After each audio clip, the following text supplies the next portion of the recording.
Assalamualaikum students. Today we will learn about the mole and the Avogadro's number. What is mole?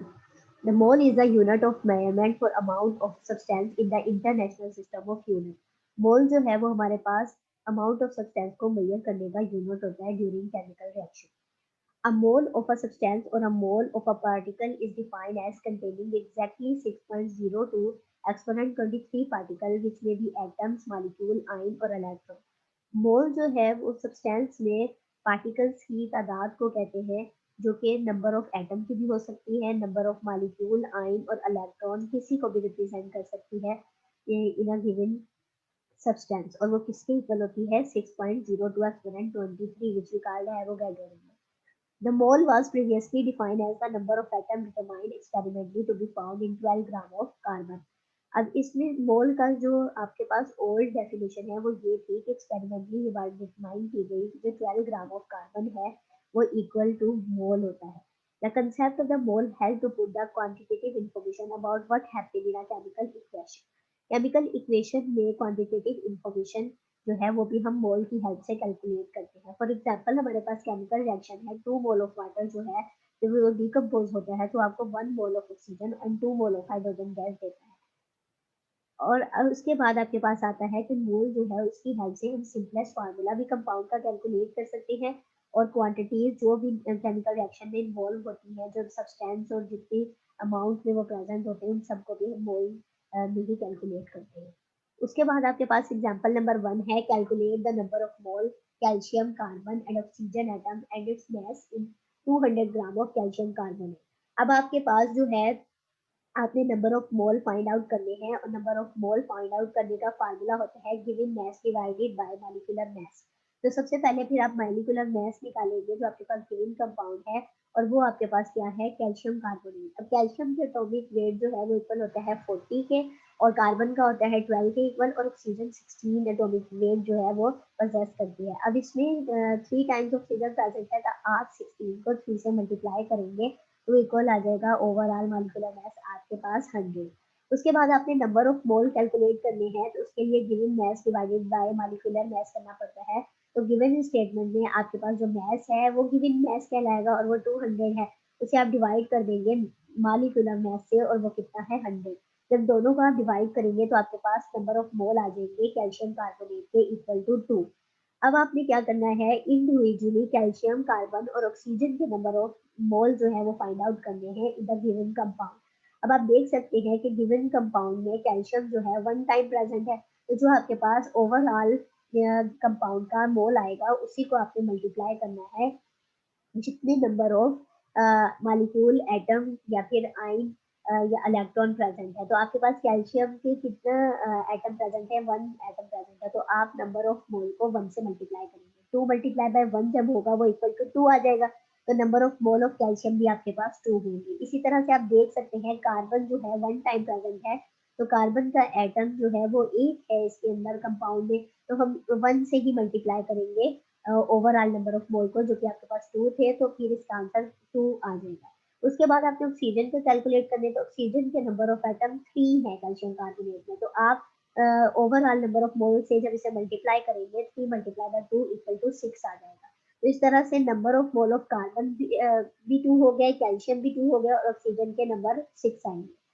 उसके बाद आपने next example देखें इसमें आपने क्या फाइंड आउट करना है नंबर ऑफ मोल्स भी फाइंड आउट करने हैं और number of atom find out करने हैं हाइड्रोजन और सल्फर के इन 10 मोल ऑफ हाइड्रोजन सल्फाइड.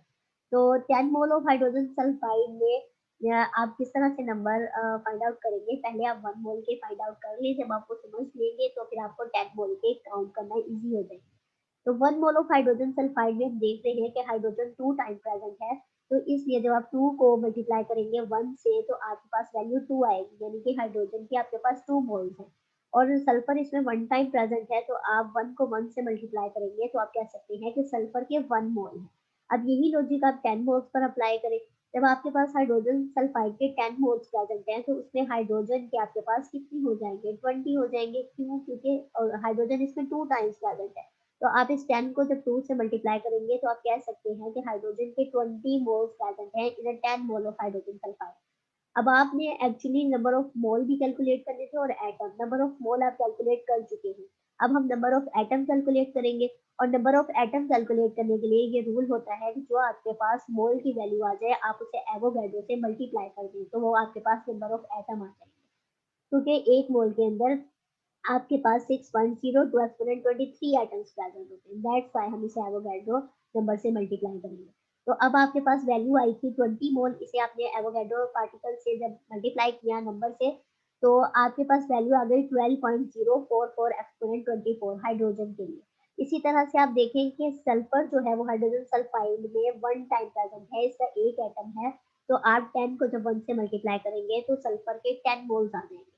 अब मोल आपके पास आ गए हैं, आप number of atom find out करना चाहते हैं, आप इसे एवोगैड्रो से मल्टीप्लाई कर दें, जब आप इसे 10 को मल्टीप्लाई करेंगे तो आपके पास वैल्यू आ जाएगी 6.022 एक्सपोनेंट 24, ये सल्फर एटम के लिए आपके पास नंबर ऑफ एटम्स आ जाएंगे। उसके बाद नेक्स्ट एग्जांपल है, calculate the number of atom of each element in 245 gram of potassium chlorate. अब आपके पास पोटाशियम क्लोराइड का गिवन मैस दिया हुआ है, आपने नंबर ऑफ एटम करने हैं फाइंड। मैंने आपको प्रीवियस स्लाइड में भी एक्सप्लेन किया कि number of atom find out करने के लिए पहले हमें मोल कैलकुलेट करने होते हैं, और मोल कैलकुलेट करने के लिए फार्मूला आपके पास होता है given mass divided by molecular mass. तो गिवन मैस तो आपको स्टेटमेंट में गिवन होता है, मॉलिक्यूलर मैस आपने कंपाउंड का फाइंड आउट करना है। तो पहले आप पोटाशियम क्लोराइड का मॉलिक्यूलर मैस फाइंड आउट करें। तो पोटाशियम के पास जो एटॉमिक वेट होता है वो 39 होता है, क्लोरीन का 35.5 होता है, ऑक्सीजन का 16 होता है। तो ऑक्सीजन यहाँ पर 3 टाइम्स प्रेजेंट है, इसलिए हम 16 को 3 से मल्टीप्लाई भी करेंगे। जब आप ओवरऑल इसका सम कर लेंगे तो आपके पास मॉलिक्यूलर मास जो है वो पोटेशियम क्लोराइड का 122.539 आ जाएगा। अब आपने क्या करना है, मोल फाइंड आउट करने हैं, तो आप गिवन मास को मॉलिक्यूलर मास से डिवाइड कर लेंगे। गिवन मास आपके पास 245 था और मॉलिक्यूलर मास आपके पास 122.539 है, इसे आप जब डिवाइड करेंगे तो आपके पास नंबर ऑफ मोल आ जाएंगे पोटेशियम क्लोराइड के 2। अब आप एक्चुअली क्या फाइंड आउट करना चाहते हैं, नंबर ऑफ एटम फाइंड करना चाहते हैं। तो पहले आप इंडिविजुअली जो भी एटम इस कंपाउंड में और एलिमेंट गिवन है उनके मोल फाइंड आउट कर लें, देन उनकी हेल्प से आप एवोगैड्रो से मल्टीप्लाई करके easily number of atom calculate कर पाएंगे। तो अब आप देखें कि पोटेशियम इसमें 1 टाइम प्रेजेंट है और ओवरऑल इस मॉलिक्यूल के मोल जो है वो 2 आए हैं। तो जब आपने 2 को 1 से मल्टीप्लाई किया तो आप कह सकते हैं कि पोटेशियम के आपके पास 2 मोल्स हैं। तो इसे आप एवोगैड्रो से मल्टीप्लाई करेंगे तो आपके पास वैल्यू आ जाएगी 12.044 एक्सपोनेंट 23, तो ये पोटेशियम के एटम हो जाएंगे। उसके बाद आपने क्लोरीन को देखना है, क्लोरीन भी गिवन कंपाउंड में 1 टाइम प्रेजेंट है, ओवरऑल आपके पास नंबर ऑफ मोल 2 है। जब आप 2 को मल्टीप्लाई करेंगे 1 से तो आप कह सकते हैं कि क्लोरीन के 2 मोल्स प्रेजेंट हैं। और अब आपने इसके number of atom find out करने हैं, आपके पास मोल की वैल्यू आ गई, आप इसे एवोगैड्रो से मल्टीप्लाई कर दें तो आपके पास अगेन वैल्यू 12.044 एक्सपोनेंट 23 आ जाएगी क्लोरीन एटम के लिए। उसके बाद आपने ऑक्सीजन के लिए फाइंड आउट करना है, ऑक्सीजन इस कंपाउंड में 3 टाइम्स प्रेजेंट है और ओवरऑल इस कंपाउंड का जो मोल वैल्यू आई थी वो 2 थी। जब आपने 3 को 2 से मल्टीप्लाई किया तो आप कह सकते हैं कि ऑक्सीजन के 6 मोल्स प्रेजेंट है इसमें। अब आप इसमें number of atom find out करना चाहते हैं तो आप 6 को एवोगैड्रो पार्टिकल से मल्टीप्लाई करेंगे तो आपके पास नंबर ऑफ एटम आ जाएंगे ऑक्सीजन के लिए 1.806 एक्सपोनेंट 24। नेक्स्ट है एग्जांपल आपके पास, आपने मैस फाइंड आउट करना है 1 मोल ऑफ ऑक्सीजन का और सिंगल ऑक्सीजन मॉलिक्यूल का। तो अब आपने क्या करना है, अब आप ये भी माइंड में रखते हैं कि आपके पास जो गिवन पार्टिकल्स दिए हुए हैं वो 1 एक्सपोनेंट 24 है, इन्हें भी आपने यूटिलाइज करना है। तो पहले आप ये देख लें कि जो 1 मोल ऑफ ऑक्सीजन मॉलिक्यूल होता है उसका मैस सिंगल ऑक्सीजन मॉलिक्यूल के मॉलिक्यूलर मैस के इक्वल होता है। तो मैस जो है वो 32 के इक्वल क्यों हुआ, क्योंकि 16 जो है वो ऑक्सीजन पजेस करती है एटॉमिक वेट। अब ये मॉलिक्यूलर फॉर्म में है तो 16 को आप 2 से मल्टीप्लाई करेंगे तो 32 आ जाएगा। अब आपने सिंगल ऑक्सीजन मॉलिक्यूल का मैस फाइंड आउट करना है। तो अब आप क्या करेंगे, मैस फाइंड आउट करने के लिए जो आपके पास एटॉमिक वेट है उसे आप नंबर ऑफ पार्टिकल जो आपको गिवन स्टेटमेंट में प्रेजेंट है उससे इसे डिवाइड कर देंगे। जब आप इन दोनों की रेशियो निकालेंगे तो आपके पास मैस आ जाएगा 3.2 exponent minus 23 mass. Next exam आपके पास स्लाइड है एवोगैड्रो नंबर। एवोगैड्रो नंबर क्या होता है, Avogadro number number of unit in 1 mole of any substance है। किसी भी सब्सटेंस में 1 मोल जो है उसके नंबर ऑफ एटम का जो यूनिट है, या फिर नंबर ऑफ पार्टिकल का, नंबर ऑफ आयन का, नंबर ऑफ मॉलिक्यूल का, नंबर ऑफ इलेक्ट्रॉन्स का, वो सब जो है इक्वल होता है 6.02 एक्सपोनेंट 23 के, जिसे हम एवोगैड्रो नंबर कहते हैं, और ये नेचर ऑफ सब्सटेंस पर डिपेंड करता है। उसके बाद एवोगैड्रो लॉ क्या है? Avogadro law statement that under the same condition of temperature and pressure equal volume of different gases contain a equal number of molecule। हम कहते हैं कि अगर आपके पास टेम्परेचर कांस्टेंट है, प्रेशर कांस्टेंट है, तो फिर जो भी गैस आपके पास प्रेजेंट होगी, तो उसके ऊपर आपके पास वॉल्यूम जो है वो इक्वल आएगा और उसमें equal number of molecule present होंगे। वो क्या कितने होंगे? 6.02 एक्सपोनेंट 23 होंगे। This integral relation can be drive from the kinetic theory of the gases. इसे kinetic theory of the gases की हेल्प से इस को प्रिडिक्ट किया गया, और उस इसमें जो है गैस कौन सी आइडियल गैस ली गई, और ये जो लॉ है ये एप्लीकेबल होता है रियल गैसेस के लिए at sufficiently low pressure and high temperature. अगर आप आइडियल गैस लेते हैं तो फिर आपके पास कांस्टेंट प्रेशर और कांस्टेंट टेम्परेचर होना चाहिए, इक्वल वॉल्यूम ऑफ गैस आएगा इस पर, इक्वल नंबर ऑफ मॉलिक्यूल आएंगे। लेकिन अगर आप गैस की नेचर जो है वो चेंज कर देते हैं, आप आइडियल की जगह रियल गैस ले आते हैं, तो फिर इसके लिए कंडीशन होगी आपके पास कि आपको प्रेशर को लो रखना है और टेम्परेचर को हाई रखना है। तो जैसे मैंने आपको एवोगैड्रो नंबर की डेफिनेशन जब बताई, मैंने यही कहा था कि ये नेचर ऑफ सब्सटेंस पे और करैक्टर ऑफ रिएक्शन पर डिपेंड करता है। तो अब हमने नेचर ऑफ सब्सटेंस यहाँ पर दो डिस्कस की हैं, एक आइडियल गैस और दूसरी रियल गैस। तो उसके लिए कंडीशन आपके पास चेंज है। उसके बाद आपके पास फर्स्ट एग्जांपल है इसकी, state the number of atom in 1 gram atom of aluminium.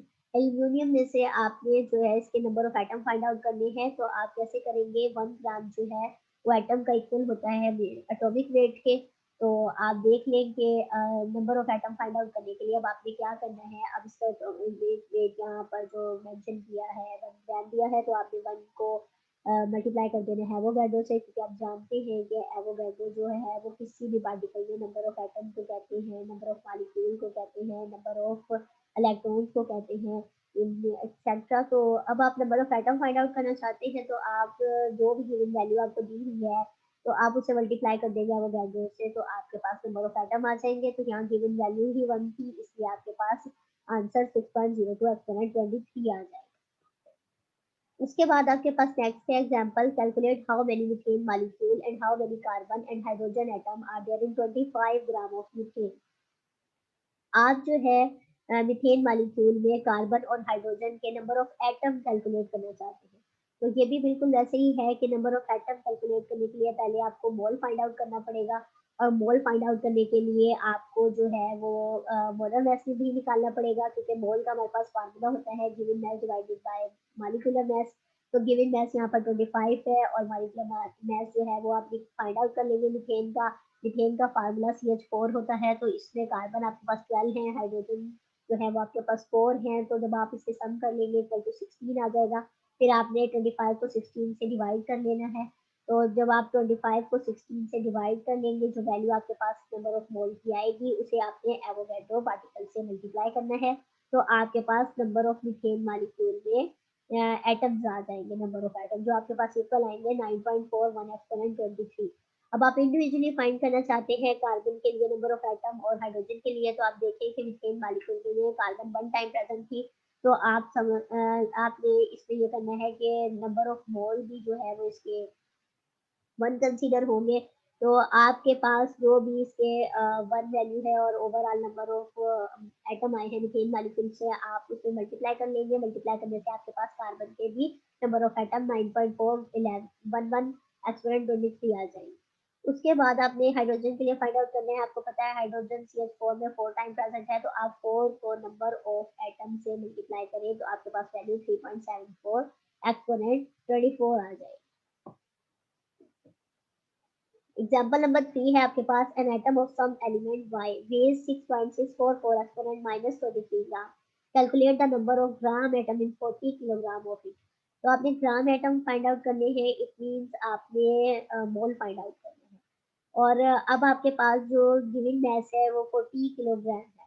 तो आपके पास कोई भी एलिमेंट यहाँ पर मेंशन नहीं किया है जिसकी हेल्प से हम मॉलिक्यूलर मास फाइंड आउट कर ले, क्योंकि हमें मोल फाइंड आउट करने के लिए मॉलिक्यूलर मास की ज़रूरत पड़ती है। लेकिन अब यहाँ तो वाई एलिमेंट दिया है, और वाई एलिमेंट एक सपोज्ड एलिमेंट है। तो अब हम क्या करेंगे? तो पहले हम ये देखेंगे कि वाई एलिमेंट में कितने एटम हैं आपके पास मौजूद। तो आपके पास इसमें 6.6 फोर 644 एक्सपोनेंट -23 ये आपके पास मैथ प्रेजेंट है इस वन आइटम का। और अब आपने इसे एवोगैड्रो नंबर से मल्टीप्लाई कर देना है तो ये आपके पास 40 ग्राम आ जाएगा। तो इट मीन्स ये सिंगल एलिमेंट है, ये कोई कंपाउंड नहीं है। और जब एलिमेंट हो तो मोल का फार्मूला आपके पास हो जाता है given mass divided by atomic mass. तो अब आपने इसका एटॉमिक मास वाई एलिमेंट का फाइंड आउट कर लिया, वो 40 ग्राम हो गया है। कैसे? जो यहाँ पर आपके पास प्रेजेंट है number of atom in the element Y element, आपने उसे जो मल्टीप्लाई कर लिया एवोगैड्रो से, तो आपके पास इसका एटॉमिक वेट आ गया जो कि 40 ग्राम आया। फिर आप उसमें ये देखें कि आपके पास जो गिवन मास दिया हुआ है वो किलोग्राम में दिया हुआ है। आप इसे कन्वर्ट करना है ग्राम में। जब आप इसे ग्राम में कन्वर्ट करेंगे तो आप मल्टीप्लाई करेंगे 1000 से। आपने 40 को 1000 से मल्टीप्लाई करना है तो और डिवाइड भी आपने 40 से ही कर लेना है क्योंकि y का जो टॉपिक वेट आया है वो भी 40 आया है। तो 40 से कैंसिल हो जाएगा तो आपके पास 1000 मोल्स आ जाएंगे उसके y एलिमेंट के। यहाँ पर नंबर ऑफ मोल 1000 है। Thank you students.